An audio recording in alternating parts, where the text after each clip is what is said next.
Hello, everyone, and welcome to episode 12 of Shooting the Shit, a Tottenham talk show with me, Lee, the Dorset Spur, and of course, I've got the dream team with me again this week. Hello there, Alex. How you doing, buddy? You all right? Yeah, not too bad, Lee, mate. Not too bad. Good, good. Dino, you all good, buddy? All good here, buddy. All good here. Good, good. Nice one. Mason, you all right, son? All good here, Lee. All good here. Good stuff. Good stuff. Looks like you got a ring light on or something. You know, lit up nice and bright A today. little bit. Just got to screenshot the notes. That's all I've got, and it's reflecting. It looks better, mate. Normally, you're sat there in the dark looking like a predator. So today, it looks pretty good. Alex has managed to get himself a selfie stick that can take photos of himself, and he's got a light on it and everything. And he Mate, you're jealous. You was on the stream early as well. You was all set up and ready to go, which is good to know after last week's diabolical performance. So, anyway, look, let's get straight in. Let's get straight into it because, hey, listen. What a great week to be a Tottenham fan, eh? What a great week to be a Tottenham fan.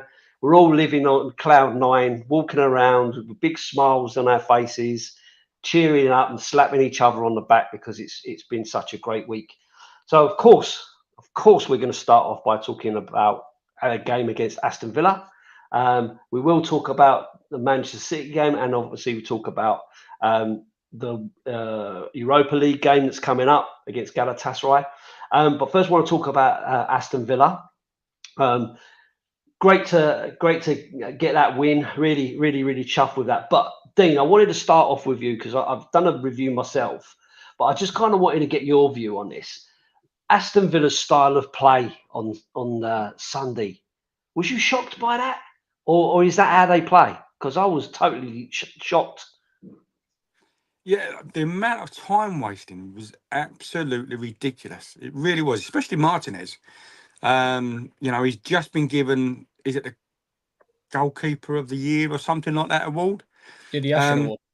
And he was terrible, right? Constantly wasting time. I mean, some of the things he'd done was he put the ball when he was taking a goal kick.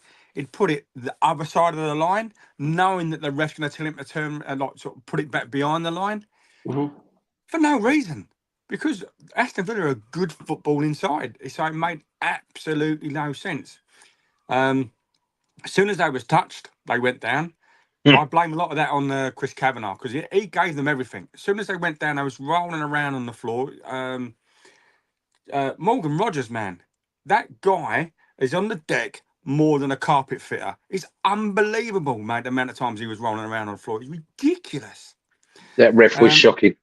He gave them everything. Gave us pretty much nothing. And especially for Unai Emery, one of his teams, and they're a good football inside. I don't understand why they would play like that all the time. But saying that, we were playing some good football. So every time we sort of got a head of steam up or a bit of momentum, one of their players went down to stop the momentum, to make sure that they could reset. You see him running over to Henry and Unai to get some more information onto the field to stop us. But it did stop us. We just kept rolling, mate. We just we turned them over good and proper, and they deserve that for all the antics they were playing, the dark arts or shithousery or whatever you want to call it. But it didn't work for them. Yeah, I was really surprised. I like I say, I don't tend to find enough time to be able to watch lots of different teams and how they perform and all the rest of it. So I haven't watched Villa at all, but I was expecting like a proper footballing performance from them. And like you say, they spent more time falling over and breaking up play and all the rest of it. I did feel it helped them in the first half. I thought it kept us at bay a lot in the first half. You know, all the stop, start, breaking up play. I did feel that maybe that was just a tactic, just to kind of break up our momentum, I guess, because no one really wants us to really get ahead of steam. Because if you look at the second half, that's exactly what happened. Alex, I just wanted to talk to you about the goal, Vicario getting beat again. And I know he's coming under a lot of stick. He's been getting a lot of stick.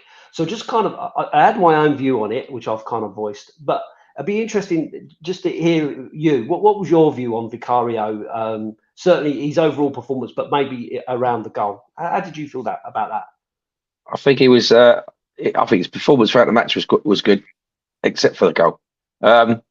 He gets held back, doesn't he? He gets held back, and by the time he's sorted out the person holding him back, he's off position, and then he kind of just fell on the floor and let the ball in, didn't he? Really, but I don't solely blame him for that one, because if I'm just watching it now, it's the corner of my eye.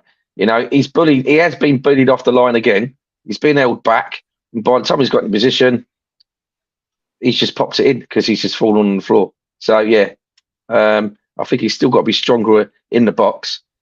He's still got, you know, he's still got to have protection from the other players. So they probably let him down on that scope as well. But apart from that, throughout the match, from what I've been watching, you know, he's been pushing people out of the way to get to the ball. He's been, you know, been a lot more physical than he has been. So yeah, so I reckon he's read chapter 2 of that goalkeeping manual he was going to study the other week. Yeah, it's interesting. You say that. So my personal view on it was that I felt he was fouled. Yeah. I mean, blocked off so much he couldn't get anywhere near it, and I thought he made a couple of good saves that led to it. But yeah, I was really disappointed with the feedback, like even from the pundits, like saying that he's got to be stronger and all the rest of it. And I do get that, but really, realistically, I was just really surprised that didn't get called for a foul. Yeah, no, we thought that in the ground, to be honest with you, because he goes to go round. Who scored the goal? Because Rogers don't pay it. Rogers, yeah. He goes to go round him but he's holding him back, so he's had to go on the inside. So that means he's obviously closer to the goal side, and then when that ball was just ricocheted off him, and he's in the right time, right place, isn't he? So he's fouled the goalkeeper, and then the ball's just dropped down to him, and he's popped it in. But yeah, no, we thought it was a foul when we were there, sort of thing. Me and Scott thought it was a foul, but that ref was utter dog shit. So I mean, he wasn't going to give us anything. But you know, the overall performance though, I thought Vicario, he's playing a lot better. He's been a lot stronger, and he's being more commanding in the box as well. But one thing I wish he'd stop doing, but all goalkeepers do. Even my little Sophie does it. He pats the ball away. You know, instead of just stopping the ball, reset, they will pat it away, bang it away, and sometimes they get it out of the area, and sometimes they won't. Which brings me on to another thing as well. He's a goalkeeper for a reason. His foot skills aren't all that. At some moments during the game, he was like, "No, please, just get rid of it. Why are we playing it like that? Just get shot of it. Come on, my heart can't take this. I can't go out with another grey hair." You know, he gets away with it, but he can half put it, you know, bring it up the line, doesn't he? Really, it is pretty scary stuff. It's not for the faint-hearted when you watch him. I think. What do you think? What do you think about that? Do you think he's doing all right with that, or do you think just get rid of it? It's because it's not working. It's not drawing them up. It's not drawing anyone up. They're just tit-arsing about in front of the goal, and then they should just get rid of it. Yeah, I guess it's a difficult one, right? Because it's the style of play. Most teams do that now, right? Where they're trying to draw people in, trying to get a little bit of space and all Space, the rest. But I'm with you. Like, so in terms of shot stopping, I think he's brilliant. I think he was really good. The stop from Onana, I thought, was really good. The fact that he got round Rogers to get to that ball in the first place, I thought was great. He got down, went down and saved it. It's just unfortunate that it kind of falls back to Rogers. But again, I agree with the issue around the kicking. It, like, for an older man that I am, there's already got a bit of snow on the roof. This used to be down here. I do get palpitations when they're kicking it around the back. I did think we went long a little bit more this week, and the other point I did think about was, I think it was you said to me, I don't know if it was last week, about him not throwing the ball out as much as he should do. It might have been Dean actually. That he doesn't get the ball to him and then kind of start an attack off very quickly by releasing the ball with a throw, which I thought he did do a couple of times. He did, yeah. So I think he's growing in the position for sure, but I think it's always going to be one of them, and I think he is. football fans always need someone to be the fall guy, right? And I just feel like it's him at the moment. In my view, he kind of got a bit of pelters, but I think he saves us more than he costs us. Oh yeah, oh definitely. I think he did. Did he? Sorry, Lee. Did he just throw the? He did do a throw, and it went to Kulusevski, and then he just roared off, and we had an attempt on goal. I'm sure I saw that. I mean, again, if he's quick like that, you know, and he's got the confidence to do it, then he should do it more often. But yeah, as for kicking it to and fro, yeah, I'd rather he not. Yeah, Mason, just kind of bringing you in after last week where I said Johnson, is he rubbish now because he hadn't scored for a couple of games? He pops up with a goal. What did you make of his performance over the match? Do you think he's contributing enough? Firstly, before I get started, if you can hear banging, it is firework night. That is all out the front, and that's why I've been sitting on mute. But yeah, Johnson, he's been great. He was great the last game. But I must admit, it's getting a bit predictable. I think he'll get figured out soon. Back post, Johnson's there. I do think soon he'll get figured out because I think that's what happened with we say goal drought. He only went 2 games. I do think so after the 2 games he scored, I think he was kind of figured out in those games because when you watch, he was getting man marked. Especially against City, they had both the fullbacks on him because they knew what he was going to do. But Villa, I don't think they clocked for that. Hence why Johnson got the goal. But I think his role is so easily watched because you know what he's going to do when you watch him, but it's hard to explain. You know what I mean? He always manages to get to the end of that ball. But yeah, no, Johnson, he's as I say, he scored again. Well, Johnson again, LA. I mean, he's on fire. He's on fire, and I really don't doubt if he will come and score in the next few games as well. Yeah, no, I agree. I think we do know what he's going to do, right? So he's going to get to the back post and try and turn them in. He's also going to run onto balls and chase them down. He's got decent pace in that. I think the issue is, are they going to be able to stop him? Are they going to be able to stop him doing it? In terms of his goal, though, I'll come to you, Dean, on this, right? Because actually, it was Alex I was going to ask this question to, and I'll come back after. But with that goal, that was more about Son, though, wasn't it? I mean, that cross that he put in was a great ball, perfect, right? It was bang on. What did you think of Son's performance overall? Because I'm going to come to Dean about the substitution, but in terms of him, his first half performance, I thought was a little bit tepid. Come the second half, I know he only played 10 minutes of it. He seemed to grow in that 10 minutes. Seemed to really be getting on with it. I think he's still in the mix, though, isn't he? He's still in the mix of play. He's still, like you say, that cross he done was absolutely bang on. So no one can ever argue that he hasn't got the skill required.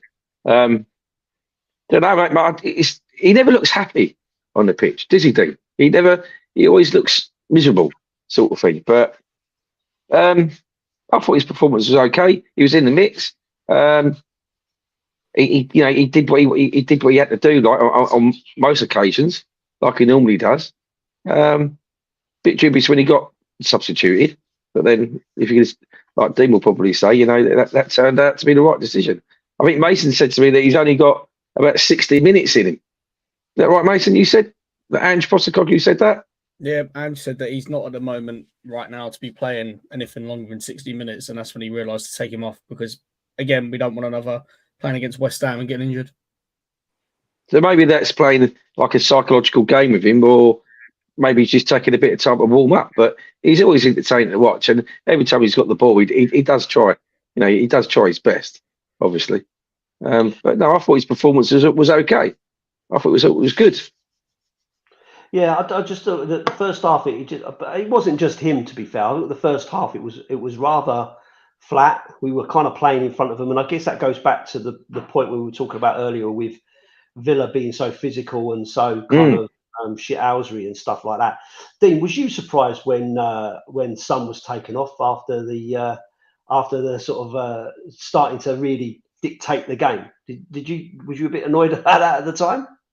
Yeah, and everybody around me was all going, because as soon as the ball come up, we went, Sonny, why are you taking Sonny? He's one of the best players. Who's like the most creative. You know, he's making things tick, especially after setting up the goal as well. But he has just come back from injury, and you know what Son's like. He'll play with a broken arm and all sorts. He just don't stop. He's like a little Energizer bunny.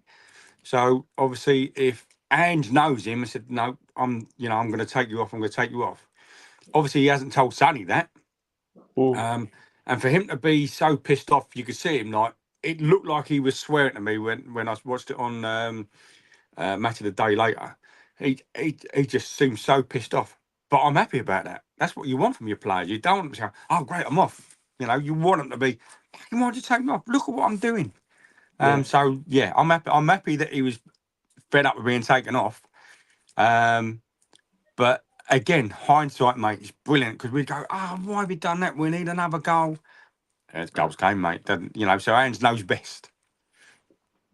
Yeah, it's one of them. And I was in the club with the boys, and we were watching it, and I'm like, he's just coming into the game. He's just starting to dictate things. But brilliant ball in for that goal, and I'm like, that's what we want, right? That's what we need from him. I don't know what anybody else in the chat thinks. I know you can leave your comments on there if you disagree with me or if you agree with me or whatever. But for me, I was like totally shocked when he took him off. His explanation afterwards, from what I understand, was when he left him on against West Ham, he ended up injured after 60 minutes. And so he didn't want to risk him, bearing in mind we've got Galatasaray to come, we've got Ipswich at the weekend and so on. So he's obviously trying to protect him. And on top of that, you've also got Richarlison, who's coming back from injury at that time and needed to get some minutes under his belt. So it kind of makes sense. And the fact that it worked out for us really helps. And it does make me think that he's really looking at this as an overall squad rather than the team, the main 11 and the second string, if you like, which is what we've kind of always had previously. Whereas it feels like now this is a bit more of a squad to be utilised all the way through. Mason, I'll come back to you. Solanke popping up with 2 goals after his performance against West Ham, which I thought, and I called out, I thought was brilliant. Again, I don't know whether anyone agrees with me on that, but I thought he was brilliant without a goal or assist. Pops up today, or Sunday, 2 goals, and he was the one that led to the free kick for Maddison. Do you think he's getting disrespected by some of the fan base? Do you feel that? I don't think it's the fan base. I think it's the media. Because when you see the media online, they're saying, "Oh, useless, this goes in this and this goes in that." Because we have come from a striker of Harry Kane, everyone expects, or the media wants to hype up whatever it is. Oh, the Kane replacement. He's not a Kane. You can't replace Kane. He will never put up the numbers of Kane. But I do think it's either rival fans or media, because every Spurs fan I've spoke to have said how important he is in the build-up and how important he is going forward in terms of pressing. Sorry about my voice. I did lose it against Villa. But Solanke is honestly, I think that he's going to do wonders for us. I think our fan base is respecting him just as much, but I think it's more hate from the media and the rival fans rather than us. Yeah, it's just I've seen a load of tweets and stuff like that, and people calling him out and all the rest of it, and saying, "Oh, what was one quote I saw? Something about don't come at me with build-up play, like that's not important." And I'm like, surely you've got to think about the overall performance of the player, what they're actually bringing to the squad. No. Yeah, but when Kane dropped back, everyone wanted to talk about his build-up play. So I don't get why it's the same thing with Solanke and a different thing with Kane. It just makes no sense to me. He is. I think he's the perfect striker for an Ange Postecoglou system. Dropping back, passing the balls forward, but also getting on the score sheet. Yeah, no, I agree. I thought he was. I thought it was a really good performance from him overall, and I think he's been playing, fairly, pretty well the whole time. I haven't really felt that he's been a poor player at all. Alex, just coming back to you, I wanted to ask about Sarr and about him. Do you think for me? I think he's becoming undroppable. Do you think that he's undroppable? Well, the way he played at the weekend, I would say yes, because he was involved with everything. He was involved with the 2 goals that Solanke scored. Although the secret hero, the quiet hero, really was Ben Davies. Because Ben Davies stopped the ball, and that went on to Sarr, and then the rest. We had a goal shortly after it. But Sarr he's in on everything. He's just running everywhere. He wants to be involved in every movement, every move that we make. So I would say yes, he is. He is, because he's just running his feet off. He just wants to be involved in everything. And as Sunday showed, he was. So I would be very disappointed if he does drop in. But then, like we said before on previous podcasts, it's competition time now, isn't it, for a position in the team? So the levels, the bar's being set higher every weekend or every match, So, but no, I think he had a good game. He showed confidence, he showed strength, power, foresight, and he was in everything that we did. So yeah, no, I wouldn't want to see him dropped at all. Yeah, no, I agree. Dean, picking up on the point about Davies, he's one of those who over the years has always been classed with. Whenever we've been talking about Deadwood, he's always been classed in that. When you talk about the Eric Dyer times, and when Lloris was coming to the end of his career, Højbjerg or whoever it was who was becoming the kicking boy at the time, Davies kind of always got put into that category. He's still with us. He's done 10 years. He plays wherever he's asked to play and all the rest of it. Great intervention at the weekend that set us up for the goal there. Mr. Dependable, what do you think? Oh, without a doubt, mate. On the podcast, off the podcast, I've always said he's that back line that we used to have. He was always the one that would always put the tackle in. He was always one that you look at all the managers that have managed him. I've always said he is Mr. Dependable. He's the one that you can put in. You can sort of put your house on. That he's going to make that tackle. He's getting on a little bit now. He's been with us for 10 years, and to get the disrespect he gets from some of our fan base is shocking. Obviously, they can't see him play. They can't watch him like that we watch, because he does. He don't moan. You never see him sort of whine if he gets subbed off, gets subbed on. You never see him bitch or moan, right? You never hear about him in the papers. He does his job. He's a proper, true professional. And anybody that doesn't think so, right, they just don't know football. Yeah, football's not for some people, is it? To be fair, I agree with you. I know I kind of said it at the beginning, but for me, I mean, don't get me wrong. I don't think I'd want him to be my Jesus, like a bad day in Baghdad out here with these fireworks. I wouldn't want him to be our permanent centre back pairing, right? But I always feel like he'll do a job for you. He'll come in, he'll do a job, and he'll give everything for us. And I think that's important for a player that's not going to play every week.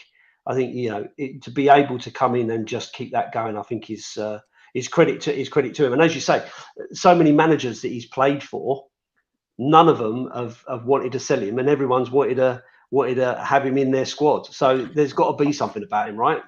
Yeah, well, you look at what he's got around him, right? Doggy, young, Van der Ven, young, Dragusin, young. So when you got somebody that's got that experience and been playing the game for that amount of time, and a veteran of the game, shall we say, they'll look up to him. And if he tells them, right, you've got to come up with me, you've got to stay level with me, come forward, go left, go right, they'll listen because he knows his stuff. All right, he's never won anything, but he is, like I said to you, he is Mr. Dependable, and he's a proper squad player. Gone are the times when he was like first or second name on the team sheet, but now he's always in the squad because we get so many injuries, especially to Van der Ven. So you've got people that can come in and drop straight in, whether it'll be in centre back, whether it'll be left back. He's always there. You always play him. The amount he does is brilliant. Yeah, no, I'm really a fan of him. Like I say, I wouldn't want him to be the constant person in my back line, but for experience and for support for someone. The other one you didn't mention on there, I guess, is Gray being 18, played right back, he's played left back, he's played centre back for Ange, and he can only learn from in terms of professionalism from someone like Ben Davies, in my view. So that's the thing though with Ben Davies is that he's Mr. Dependable, but I think he's Mr. Dependable until it comes down to it. If you know what I mean, because everyone's forgetting that Fulham game. He was at fault for that game to knock us out the cup, and for Middlesbrough and for Sheffield. Like he is Mr. Dependable, but I don't know. He's a bit shaky for me. Like I feel confident when he comes on the pitch, but people do sometimes forget about that when it comes down to cup competitions. He's not really up to scratch. Coventry, he played well. I'll give him that. He played very well. I do feel confident with Ben Davies, but Mr. Dependable, 50% of the time, I'd say. Yeah, but he's not getting the minutes. So if you're not getting the minutes and you're not playing with them players game in, game out, you can't have that, straight away, that telepathic link. You just can't. But you watch him, mate. He's everywhere. So he's running and he's leaving, so Udogie maybe should drop back, and Udogie's not dropping back because he doesn't know that's where he needs to be, and Davis is going, right, go back. And again, he's always plays on the front foot. He doesn't cross it across the box. He'll always try and go forward. Always. I get that. I've been watching him a long time now, so it's like in the Conte side. He was Mr. Dependable then. It was just when it comes down to those crucial moments, he was at fault for quite a few things. That's the only point I've got, is that when it comes down to it, he doesn't really live up to the standards that we regard him to. That's what I should say. Yeah, I don't know. I don't know. It's all about opinions, right? I don't always subscribe to it. I don't always just say it's one player. You've got to look at who he's been playing with in those back lines and what was kind of happening at the time and all the rest of it. But again, like I say, it's all about opinions. Yeah. I say Ben Davies was woeful against Arsenal at home last season. Yeah, okay. I guess he's never going to be perfect all the time. I guess I don't know. I just think he needs a little bit of respect for some of the stuff he's done. Certainly this season, I think he's done really, really well. Just moving on from that, we can't not talk about Maddison's free kick. Mason, do you think that's he got a point to prove, having been taken off and dropped in that game? Oh, 100%. That goal was the reason why my voice is fucked. I went absolutely mental. I had a mate come down. I said there was a spare seat next to me. Come down next to me, and I said to him, "If this goes in, I'm going mental." And it went in, and the whole of South Stand erupted. But the thing is that I can't remember the last time we had an opportunity of a free kick with Maddison over the ball. I honestly can't remember. I don't think we've ever had an opportunity like that when Maddison was on the pitch, because at Leicester, that's what people knew him for, making those good passes, scoring mental free kicks. But it's the first time I've seen it. But I think he does have a point to prove that you can bench him, but you can't. He was last year. He was our number 10. It was going to go straight. Every bit of play was going to go straight through him. Kulu's come up, and I'm not being funny. I kind of prefer Kulu in the 10, but Maddison in that box-to-box goal threat, I like it as well. I think the ideal midfield would be Sarr, Maddison, and Kulu. He has got a point. Don't drop Maddison. But if he's playing shit, sure, take a few minutes away from him. Yeah, it's a real difficult one because I like Maddison. I think he's a really class player. But Kulu being in that number 10 has been brilliant this season. It's really worked. I'm not sure Maddison and Kulu together will work in every match. It might work in some matches. I just don't think it's going to work 100%. in all matches. And as I said about Sarr being, undroppable, having him in there, kind of breaking it up and so on, feels good. And then again, Bentancur I think has had a good season so far. Bissouma's had a decent season, but he's probably he's better season Bissouma this season than he's had for a while.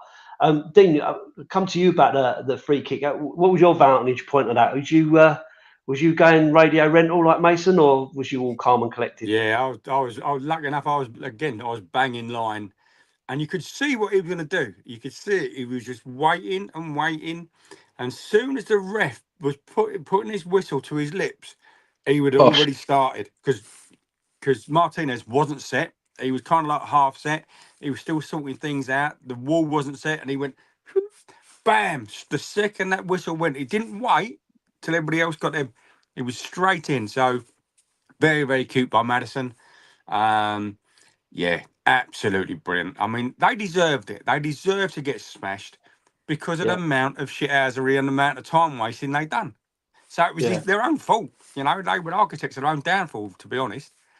But yeah, we love to see it. And again, it was that, oh, you've only beat these and you've only beat them, and they had some injuries. And God, we can't. We cannot please any of the pundits, right? You watched that game on Match of the Day. They showed a little bit. Oh yeah, good free kick by Maddison. And the rest of the time, they was talking about hammering down to Man United. But the whole rest of the bloody Match of the Day is ridiculous. The amount of disrespect Spurs gets, we are Millwall of the Premier League. Everybody hates us. If that was We Trent, don't care. If that was Trent, that'd be headlines. That would be headlines for the weekend if that was Trent. Thing about Maddison though, when he came on the pitch though, he was very vocal to the referee. You know, and that's what I like to see. You know, he was trying to take control of the team. Whereas, like I think I said earlier, that Son being the captain, he just hasn't got it in him. But I think Maddison was pumped up from the moment he walked onto that pitch, and he knew something was going to, you know, he was going to do something. And as I say, where I see it, I'm a bit like Dean. Great view.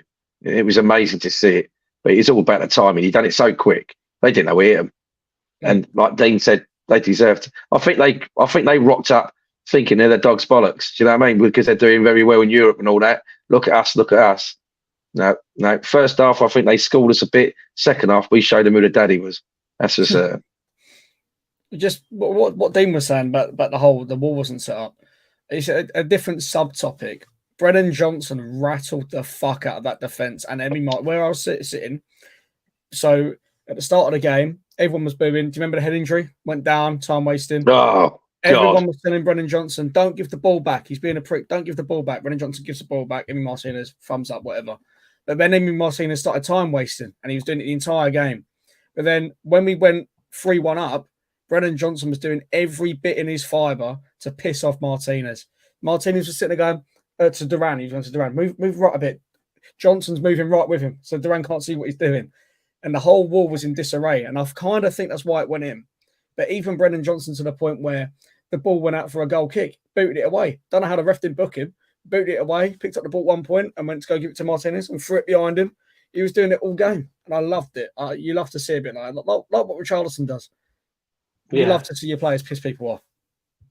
Yeah, but Richarlison is that player, isn't he, that you hate when he's playing for another team. I know a lot of people hate him playing for our team, right? Because he's made a Weetabix and he's always injured. But when he is playing and he comes on, it's great to see. It's great to see him doing some of that shithousery. Yeah. You know, there's a time and a place for it, right? I get it. There's a time and a place for it. I just felt with Villa, I was just totally shocked that they were really that bad, that they were really needed that way of going to kind of break up the play and everything else. But so listen, before we go on and start talking about the Man City game, in summary, we smashed the granny out of them, and they deserve fuck all, which is just perfect, absolutely perfect. Yeah, so definitely. I'm more than happy with that. And Jay says it's Jamie Redknapp and the London club specifically that hate Spurs. Well, I don't know. I think there's a lot of them that hate Spurs. That we always none of them like this. We don't seem to get anything, do we? We don't seem to get anything for that sort of stuff. You know, it just, like I say, when we're talking about the goal they scored, for me that was just a free kick all day long. And if that had been Raya or anyone else, Martinez even, they'd have given a free kick for that, and that wouldn't have been a goal. But anyway, that's me just being bitter and twisted as I am, because I am a bitter and twisted up poor old Spurs fan. Of course, that wasn't the only game that we played last week. We also had a Carabao Cup game against some team from up north called Manchester City, and what a game! What a game that was. So, Alex, just cut because I always ask. I always ask you about this. Same. Strong lineup. Strong lineup. Better than Was you a strong lineup. Well, I said before, didn't I? It don't matter what lineup we put in, it's going to be strong anyway. To be honest with you, I think at this moment in time. So I can't answer that question there. I just, my football knowledge is limited, as everybody knows. But I just thought it was a good lineup anyway. I'm quite pleased with every player that's playing at the moment. But did you think it was going to be as strong as that? Because I had an inkling. I didn't think he was going to play as strong a group as he did. So I was a bit shocked at that. Was you shocked? I think he's probably played them because obviously Pep was talking about putting a lot of kids on, but was he going to do it or not do it? So he's took a gamble, gone, well, tell you what, fuck them. I'll put a strong team on and they can deal with it. So, he possibly thought along those lines, but no, I was happy to see him all. Cool. So, Dean, do I have to say anything any more than this? Timo. He scores when he wants, and what a fantastic goal that was. Yeah, I texted you, didn't I, when I was in the ground? I went, Timo. But yeah, it was, and he played well all game. And like towards the end, you could see he was again running with an injury, but still made the track back. Yeah, so I am a big fan of his. I really am. He just try hard, and he gets pelters everywhere he is. I mean, I was speaking to someone today. He was a Chelsea fan, and he's going, "Oh yeah, but your Timo Werner is rubbish." So I said, "He's not." I said, "He works so hard, and because he works so hard, he creates space all the time." So but to get that goal was absolutely brilliant, and the way he ran onto that and then shaped his body to bend that round, and again it's against Ortega, and he ain't a shit keeper. He's really not. So that was absolutely brilliant and a blinding start to our Carabao Cup hopes. It was a great passer. Sorry. Yeah, I was gonna say that. What a great ball! What a great ball in! But what a great build-up play as well. But Johnson with a little back heel and Cooley just kind of running onto it like that.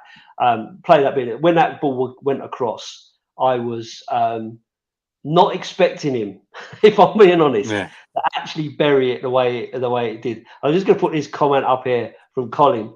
Because we've got this guy with us called Jono who loves Timo Werner a little bit like you, Dean. And he was off running around the club with his shirt off, giving it all of this, like bare-chested running around the club. And bear in mind, this is just a little social club. This isn't a nightclub or anything like that. There is Jono running around, and I'm desperately trying to get the CCTV coverage of it because I think it would be absolutely brilliant to put up.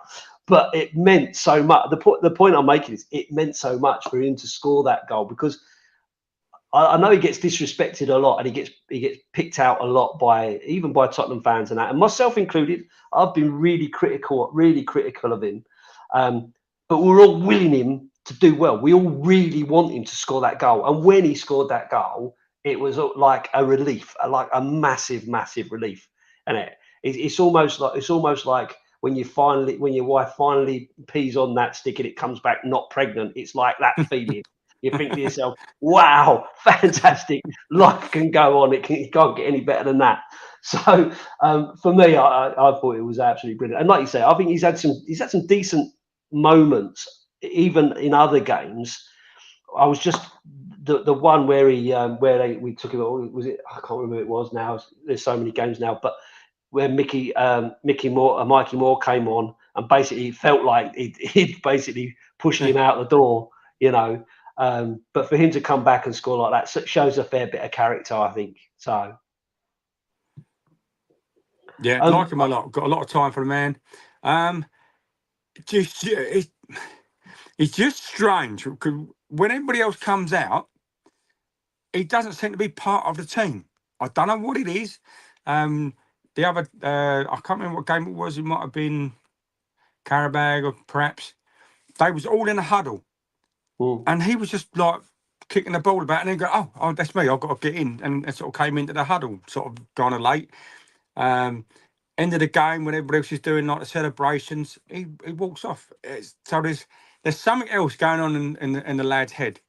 You know, you hear all the fans like shouting his name to try and sort of lift him up, and he doesn't acknowledge it.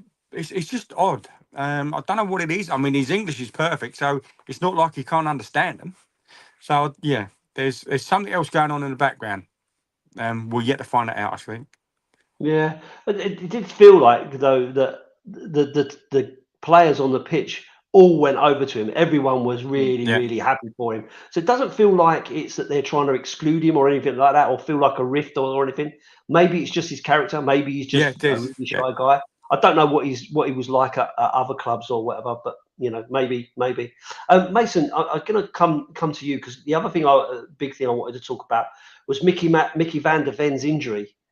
At the time, it looked really, really bad. It looked like he was in tears. We've had some better news since then, but was you concerned seeing that when he went off? Oh, 100%. As soon as you saw him go down, you was like, oh, here we go again. Same time last year as well, exact same game week. He went down. It was like, here we go. Just a yearly injury that's probably going to plague him for a while. But no, apparently it's not too bad, is it? I don't know what kind of grade it is, but I think it's just a strain, no?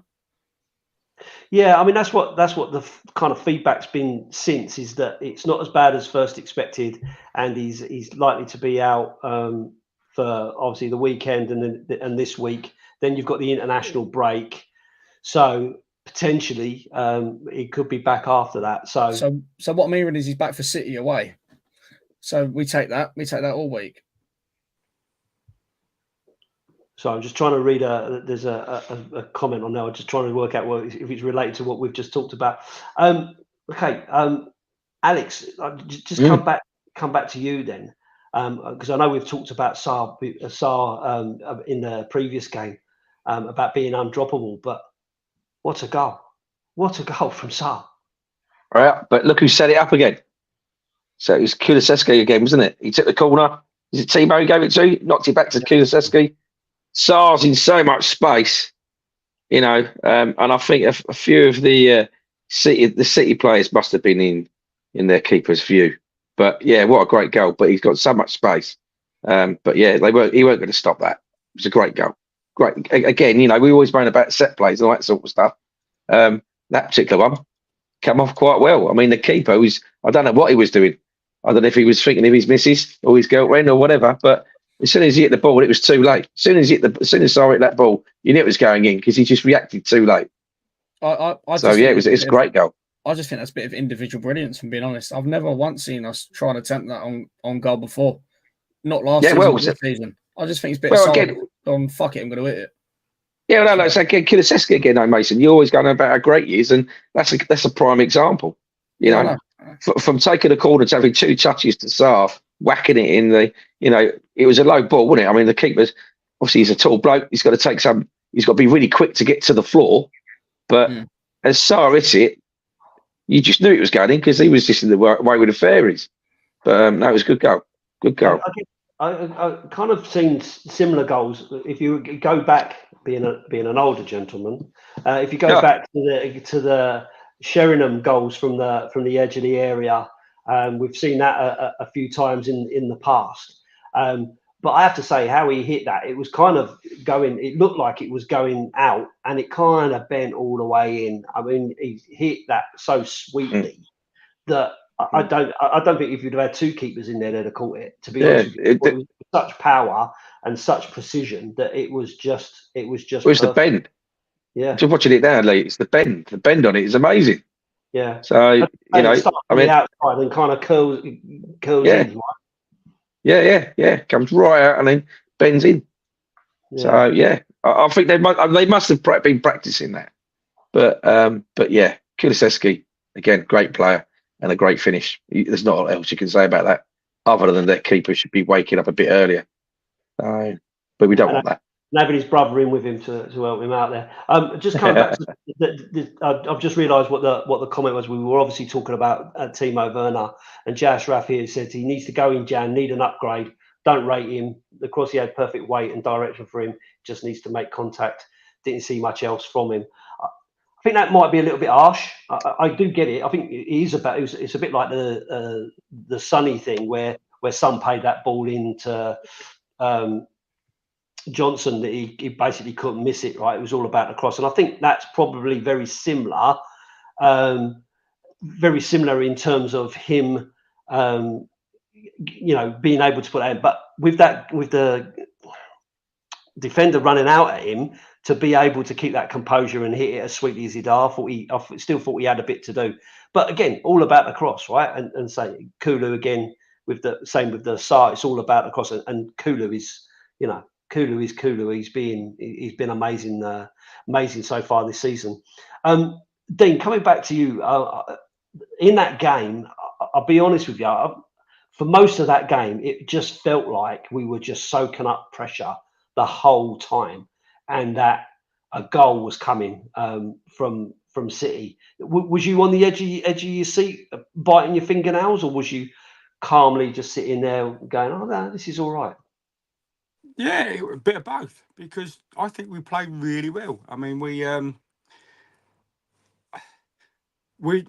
always maligned for our defensive qualities, and we're not. We are. I think in the Premier League, obviously Stato in the corner there will tell us that I think we're third for the amount of goals we've conceded, and we're top for the amount of goals that we've scored. So yeah, I mean we keep going, oh yeah, they played the kids. No, they never. They played a couple. They played a couple of kids, and we still beat them. I mean, yes, they could have brought on Haaland, but that's it. They had. Oh, who's that young kid? Oh, on the left. O'Reilly. Yeah. I want to say O'Reilly. And that I could call him McAteer, but it's not, obviously that's because we're older gentlemen. But McAtee, and that's it. But they still play in their first team. When he's going through the squad. So yeah, I mean that was a good win for us. I really do, and I thought our defence was good, scoring 2 goals nice and early. It was brilliant. So we had some really good sort of football. We play, at times we outplayed them, and we outscored them. So I'm sick of making going, oh yeah, because you only played this and you only played that. No, mate, we are battering people, and if we hadn't had them a couple of losses, we'd be up there fighting for the title. Simple 100%. as that. Yeah, and I think, to be fair, like I've said previously, is that Crystal Palace was a poor game, right? We played poorly. Brighton, we had a really bad second half. In terms of the other games, we haven't been outplayed or battered by anybody, and we've played fairly well in some of those games. We're not necessarily getting the right result, and I think it's all about results. I get that, right? But every team's going to have that. Every team has that. No one saw Bournemouth beating Man City or beating Arsenal. All right, maybe the Newcastle result against Arsenal was one you could have said is possible. But teams are going to go through bits and pieces. They're going to have those issues. And if we are to win at the weekend, then that puts us right back up there in the mix again. So it just shows you how it can kind of change. You know what I mean? You just don't know. And every team's going to go through that sort of thing. Mason, I wanted to ask you about Gray in that first half. It seemed to me like he was having a really difficult time. Did you think he pulled it back in the second half? 100%, yeah. I mean, he was up against the second best winger in Spain last year. And how old's great? 18, 19? He was putting up with Savio. Savio had a great game. Mateus Nunes as well. Like, because they were playing like the false 9 formation. Mateus Nunes was just out on the left, out on the right, going for the middle. He was holding back Savio and Mateus Nunes at one point. I think it's just first half, he's like, oh, well, City getting a bit overwhelmed here. Second half, he turned his brain on a bit. I didn't mind it. I liked Archie Gray. I thought he'd done well. Done a job. And I think we've got a lot more to see of him, especially probably midweek this week. Yeah, I think he's growing. I think he's growing in the team and in the squad. I mean, he's played, like I say, he's played right back, he's played centre back, he's played left back. 18-year-old kid. He's so composed on the ball and so sure of himself. Seems very, very grown up and prepared for his age. So I think he's a good option to have there. And clearly, and clearly Ange trusts him to be able to do a job. I just think, in that game he did have a rough time, but like you say, he's playing up against some quality players. But in the end, he got better in that second half, and I thought he handled it. He handled it really, really well. So really good for me. Alex, I don't know whether you noticed it, but Bissouma clearing off the line. What a chance that was! What an interception! I think, Vicario realised he'd fucked up basically by coming out and missing the ball. Bissouma was obviously seen his mistake and just run behind him near post and saved the day. Great bit of foresight. At least he was watching the keeper. He's watching Vicario come out and just miss it again with this running out, just wanted to punch the ball away.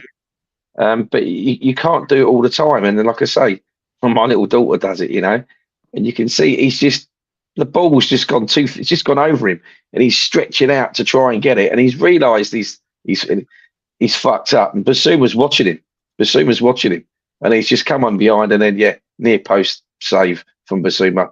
He's just, that's what he's there for, and he's a part of the team. He's looking after the goalkeeper, which they all seem to have to do more and more with Vicario. So, but great save the day, really. I'm sure Vicario bought a few beers afterwards. You'd like to think so. Apparently his parents do. They like a pub around Tottenham, apparently. Yeah. I was really chuffed to see it, because, like I say, that could have changed the whole game. And I think it did feel like we were, for me, watching it on TV, I was as nervous as hell watching that game all the way through. This is Tottenham, and we've been on the edge of these kind of situations so often. So it was just one of them, and to see him kind of get back there and make that challenge, it was almost as good as scoring a goal for me. I just thought it was really good. Yeah, no. The other thing I wanted to ask about, because I know all three of you were there. Dean, I'll start with you. Atmosphere on the TV sounded absolutely fantastic. It really sounded good. Was it like that in the ground? Did it feel like that in the ground? Yeah, you could tell, like I said, every now and again there's a bit of nervousness. But the atmosphere was really good. It was good it was loud against Villa as well. The more, obviously, getting in front, because of the way they were playing, it reminded me of when we was playing Sheffield United, and they constantly time wasted. Then we sort of, in the end, we won like 2-1. That was cooler as well, wasn't it? So the noise was sort of on a par with that, but it was really not really noisy, because it's a good game. They were both playing good football, so it gets a crowd involved. You get some of them, like the European games, the UEFA Cup game. It's dull. The atmosphere in them games it's quiet. I mean, I phoned my daughter because so I was talking to her, and she said, "You at the game?" Yeah, and it was that quiet. But obviously the City game and the Villa game, no, it's really loud. So Alex, what can you attribute to that? What's the big difference in terms of those games as opposed to the European games? Is it just that is it more families than the European games, maybe? Bit cheaper tickets? Fucking tourists, mate. That's what it is. There's no other way to put it, mate. There's no other way. There was a guy in front of me. I'm in row 2. There's a guy, must be about 6'2", right? He's trying to take a picture. I said to him, mate, sit down. You're not at a concert. It's every week. Every week, people getting up, drinking coffee, having their tacos. And then, I end up looking like some sort of loon because I'm just talking to myself, when all the singing starts, I'm singing to myself because there's no one around on the European games. But like Dean said, the Villa game, that was completely different. Are you West Ham disguise? I mean, it was just brilliant. It was just really where I sit. The sound from the south stand is amazing. It is, the way they've designed that to boost the acoustics of it all. It really does work. I mean, who said last time it was like that is when we done the Arsenal 3-0. You know, when that night when it was pumping, it was that loud. And again Sunday against the Villa was exactly the same. Yeah. So I just think it's the if they could get season tickets in holders and all that sort of stuff, the people that want to be there, bunch them all together, you know, with everyone else, you know, like where Dean sits on the shelf side and that, you know, when they start saying where the Park Lane and where the shelf side, no one says it from the shelf side because they're all fucking tourists. And if they just put everyone together who wants to be there, the atmosphere would be a bit better. It would be a lot louder. But yeah, that's the difference, mate. I've seen in a my lot opinion. of stuff going on. Yeah, sorry, mate. I just jumping in, but I see that there's a lot of stuff going on Twitter about having a singing section. I know they're trying to organise it for the Roma game and stuff like that, which I think personally is a great thing. I do love the singing. I do love to see the atmosphere. It's what people watch when they're watching it on the telly. They want to hear the singing and all the rest of it. So I'd really be up for it. I think it's a really good way of doing it. But it's the same old story, isn't it? I sit on my own as a season ticket holder. I've made friends with the guys who sit around me, but I don't go to that game with anybody else. I'm pretty much sat on my own. And I've sold my ticket and they've sold their tickets and stuff. So you're not always together anyway. But if there was the opportunity to say, right, this section here will be all singing, all standing. That's where you're going to buy your ticket. I definitely want to be in that area. I don't think it's even that, Lee. I sit next to a guy called Scott. Little Riley sits in front of me. There's two guys to the right of me. I think one of them's name's John. I think, you know, and there's another guy that we always say, how long does it take him before he starts abusing the opposition, sort of thing. You know, it's always within the first 4 minutes, and if it goes over the 4 minutes, we tell him. You know, it's the same people that are getting involved. Obviously, because we're all season ticket holders because we're there, but we're the same people that interact with each other or say something, whereas others will just sit there and quiet. Whether or not they feel embarrassed to start chanting or to stand up or something like that, but you know, if they could just bunch us all together, you know, you have a tourist section and then you have the fans section, sort of thing, you know, boyfriend, girlfriend section, off you go, like, you know, and just have a section of it where, you know, you're not embarrassed to stand up and you know, get involved. You know, that's what they should really be looking at. But yeah, that's my point of view, right or wrong. It's a fucking tourist. In a lot of European games, they'll have a neutral section. Right, that should be where the tourist section, because they're just going to watch the game. They don't care if Spurs win, they don't care if Villa win, they don't care who wins. They just want to be there because it's like being at a concert. The shelf side, I think that should be safe standing, same as the like the south stand, because that'll generate more. If you're trying to stand up and hey, and they no, sit down. Excuse me, I can't see. Well, stand up then. Oh no, okay. Oh, you just we can't stand up because they've got a pizza, taco, hot dog, 2 coffees, and they're sort of they're not, and they're talking. They're talking. I went shopping. Did you? Yeah, I went getting them bargains. Fuck off. Just fuck, and they're in your ear. So there's nothing worse, and they are like soul-sucking bags of skin. They're just sitting there because their husband wants to come and watch the Spurs. Don't bring them. Bring somebody who wants to enjoy themselves. Right? Talking about fucking what you've done lot when you went shopping or what you got bought from fucking Lidl's middle aisle. Don't give a fuck. Right? Sit there, go back inside and eat your fucking pizza and leave us in peace. It's like that bloke the other week, Dean, wasn't it? When he said, I want to sit down. I went, well, sit down then. So I was talking to Dean. I mean, I'm not in his section. But he went, I want to sit down. Well, sit down then, mate. Get with your boots, pal. I'm having a chat. You know, cough. Just, you know, Mason, doing nothing. Mason, I've got to bring you in there because these two are sounding like a right pair of old Yeah. You know, we like to have tacos, don't we? We like to have a coffee whilst watching the football. Yeah, well, fuck off then, eat a concourse then and eat it. Go on. They're like the 2 old Muppets, aren't they? Just fucking moaning. That's all it is. Oi, I know where you live, son. Yeah. Well, No, Oh, that singing section you brought up, then that's my area now. They specifically said my block and the ones free to the right of me. They're all changing that to the singing stand. Why is it called the singing stand? Another one. What? Why not the chanting area? They're singing. We're not fucking sitting there singing, are we? Yeah, Well, you look like a quiet boy, Mason. Yeah, cheers. But yeah, no, the atmosphere was great. But midweek European games, it is just people coming out after work. They've had a long day type thing. Well, on the weekend when it's roaring, it's midweek. People coming on the commuting on the train. Everyone's trying to get everywhere. Oh, tickets are cheaper. I'm going to bring the missus. It's just stuff like that. That's all it is. It all bundles together. And when you got the prick next to you who's got 2 pepperoni pizzas and trying to share them out with his kids, but it's every midweek game. apart from the Man City one, but we won't say that. We'll just move on. We won't say that was a great game. Well, I'll move on from that. I wish I'd never asked that question now, because all it's done is just gone into a total rant. Why do you do old farts and the no one listens anyway. No one cares what you think anyway. No.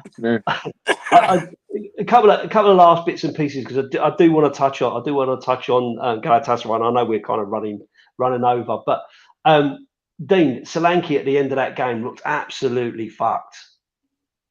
Yeah, he does. He doesn't stop running. And he was the same at Bournemouth. He's got such a good engine. He disrupts a lot of play. Whether he'll start, whether he'll start, he might come on if we need a goal. But again, being 3 games up, 3 games ahead, I don't know if we need to win this one, because it ain't going to be easy. It's really not going to be easy, Galatasaray. I think top of the Turkish league. So yeah, it is not going to be easy, and in their back door, So I think that's going to be a struggle. I really do, especially after the amount of games that we are playing against the amount of games they're playing. So yeah, but if the same team turns up against City, I mean, bear in mind, like they're the champions, we do have a good chance. But again, Richarlison injured. Sonny's got a point to prove. Van der Ven injured. I thought Dragishin. I think Dragishin's had a bit turning it around. He's having some good game time. And I like the way he plays as well. He's quite solid. So again, it'll be a tough one for the kids, that's for sure. Yeah. What's your score prediction for the game against Galatasaray? You seeing a win, or? I could see a draw, but the draw ain't going to be the worst thing in the world. I'd love to see us win, because same again, we want to go top of the league. We need to start putting some goals away, but it is going to be tough. It really is going to be tough. So I think we've got a lot of injuries from the Villa game. But we'll again, and it's strange that Romero's got another injury just before the international break. A week before, innit? Yeah, he does that a lot. But aren't they saying, sorry to jump in, but aren't they saying that he won't be able to play in the international? He's been called up. I hope not. But if he goes and he can play, then that keeps laying to the old narrative that he does. Oh, he doesn't play well and he doesn't do the tackles. Although saying that was a crunching tackle, because he normally sort of, when it comes up to internationals, he doesn't put it about as much, and that's the first yellow card he's had for a long time as well. So, yeah, in his mind, he's playing a lot better. But yeah, so that was a strange one from him, but loved it. So what are we saying score-wise? What are you saying for a score? Mate, I'd love to see us. I'd be happy with a 1-0 for us, but I've got a feeling it's a 1-1. 1-1. All right, Alex, what are you saying? How are you feeling about the game against Galatasaray? I concur with Dean. I think a draw would be good. I think they're going to put us under a lot of pressure. Like you said earlier, I think we're just going to have to soak it up. I'd like to see a 2-1, but I think it's going to be a bit of a draw. Being that where they're going can be a bit intimidating, I suppose. I shall watch it, probably from behind a pillow, to be honest with you. So what are you saying? 1-1, 2-2? 1-1. 1-1. Okay. Mason, how are you feeling about this game? Oh, a bit worried, if I'm being honest. It's going to be a hard game. They haven't been playing too well. You look at their recent run-ups; they are top of the league, but Europe-wise, they nearly bottled it to Elfsborg, who we play in a few weeks. They didn't do very well against the other teams. Osimhen's out now, so their main goal threat is now out, but they still have got Icardi. They are the top scoring team in Europe for set pieces, which is a bit worrying. Very worrying. They are the top team in Europe for that, which is obviously because Mourinho has trained them for that. But at the same time, I'm just saying that. But it's you can't play. This is going to be. I say every week that we can't play Forster, all that shit. We have to play Forster. That atmosphere is going to ruin the team when we play that game. Forster being a Celtic lad, he's going to be used to it. Bentancur, South American, he's going to be used to it. All the hard nuts. Ben Davies, because he's a veteran, he needs to play. It's just you can't have Son even. I don't think we can risk it with the kids. They will not be able to play in the atmosphere that Galatasaray make. You have to get a bus into the stadium. That's how mental it is. I mean, we did that in Marseille. Marseille. Come on. Yeah, it's all right for you, but the players don't get an escort on. Well, they do, but onto the picture of the bus. But I mean, don't get me wrong. The youngsters did handle it well against Ferencváros, but against Galatasaray, it's a different story. Yeah, different level. So, what are you saying, score-wise? What are you thinking? Well, I can't tell you. I think it's going to go. It can go either way. I couldn't tell you a score. I don't know. A draw would be good. A win would be the bollocks. But I can see us losing. It's going to be a very hard game. It comes down to that atmosphere. If we're not up for it, and the 12th man's going round, the game's already lost. We just need to keep our heads up that game. Vicario can't play, especially with the set pieces and the atmosphere going around behind him. We're going to concede three goals before half time. We need Forster in this game. And I'm not a big fan of Forster, but he's used to it. He's used to the atmosphere. He's used to the flares. He's used to playing in that atmosphere. Okay. So firmly sat on the fence there. So far up there, he's got splinters all the way up the crack of his arse. Honestly, on the fence. It could be. So this is Mason's view. We could win, we could lose, or we could draw. Exactly. Because you never know. I do not know. You got to Scooby what's happening. So listen, just for my two Pennyworth, right? I agree with you, Mason. I think atmosphere is going to be the key to this. That's why I don't think he can afford to play all of the kids. I think he will still play some of the kids because I think, given the injuries and that we've got, I think he's going to be forced into making changes. Yeah. So I think Dragoshin and Davies are probably going to be the centre back pairing. That seems to be the case. Gray maybe on the left with Porro hopefully on the right will give us a little bit of experience there. I do think Sonny plays. I think Maddison probably plays as well, given that he only had a couple of minutes in the Villa game.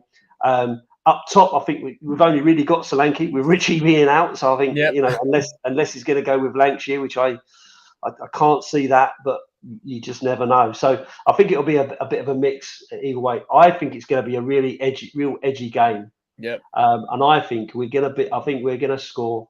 They'll score. Then I think we'll get one, and we'll be hanging on. And then at the end, we'll have a breakaway and score a third. So I'm going to go with a 3-1 win for Spurs. How about that? Nice. How do you like them apples? Yeah, that's fair. I mean, so your ideal 11 would be like what Dad says, a 50-50, youngsters and first team. Well, I think he's going to be forced to play some youngsters because of the injuries that we've got. Yeah. I say youngsters. I mean, I'm talking about players that wouldn't necessarily be in the strongest 11. Although I do, like I said earlier, I do think he thinks of it as a whole squad, regardless. I do think that there'll be some changes in there. I think they'll be forced upon him anyway. I was literally about to say what the comment is that's just gone up. I don't think we can risk Archie Gray at left. We have our old enemy down the road, Hakim Ziyech, playing for Galatasaray now. He's going to absolutely run the legs off of him. I don't think we can. I think we've got to go through our strongest defence, the hard nuts in the midfield, and our best goal scorers. So it's going to have to be a Kulu, Maddison, Bentancur midfield. Good old defence, but no Vicario. And a front three of Son, Solanke, Johnson, in my personal opinion. It's just whether he's able to play all of those players, given the demands that they've had over the last sort of couple of games and everything. And of course, we've still got Ipswich because listen, even though we've had some really good results and that, we've still got to go and beat Ipswich. Yep. We do. And We do. that won't be as easy as everyone says it's going to be. They're without a win and all the rest of it. And we know what happens there. Well, Dr. Tottenham will see you now. It's always the teams that sit back and play the low block that we always do bad against. So I reckon it's going to be a struggle Sunday. Okay, and we're all at that game. We're all at that game anyway. All at that game. I'm in trouble, but yeah, I'll be there. That'll be good. That'll be good. It'll be good to get over. Anyway, listen, guys, we've run over by 10 minutes, and we started on time as well today, which is really, really good because Alex was early. He was all set up. He was ready to go. His tech was perfect. We were waiting for Mason. Can't blame me. But we was on time. No problems, We was on time. But listen, it's been great chatting to you guys. I've enjoyed it. I always enjoy these therapy sessions. They always make me feel all warm and fuzzy afterwards. For all of those guys that have watched and continue to watch through the stream and put your comments in, thanks very much for watching. Really, really appreciate it. It's great to have you guys coming along with us. We do read the comments and so on. It'd be great if you the more comments we get, so we can bounce off of those. But thanks for watching. This will be able to be replayed. If you've missed any of it, will be able to be replayed straight after it goes back straight onto YouTube. For anyone who wants to listen rather than watch it, it will be available on audio platforms from tomorrow. All that's left to say is thanks very much to all you guys for coming along and being part of this with me. I appreciate you giving up your time to come along, guys. No worries, Lee. Oh, no worries, Lee. Good to have you. Therapy. Yeah. Therapy. We'll all catch up. We'll all catch up on Sunday, and maybe we'll have a for some more therapy. Yeah, maybe we'll do our score predictions and stuff on Sunday for Ipswich when we're all together, depending on how it's gone on Thursday. So all that's left to say is thanks very much for watching, and up the Spurs. Up the Spurs. Go on to Tottenham. That's Spurs.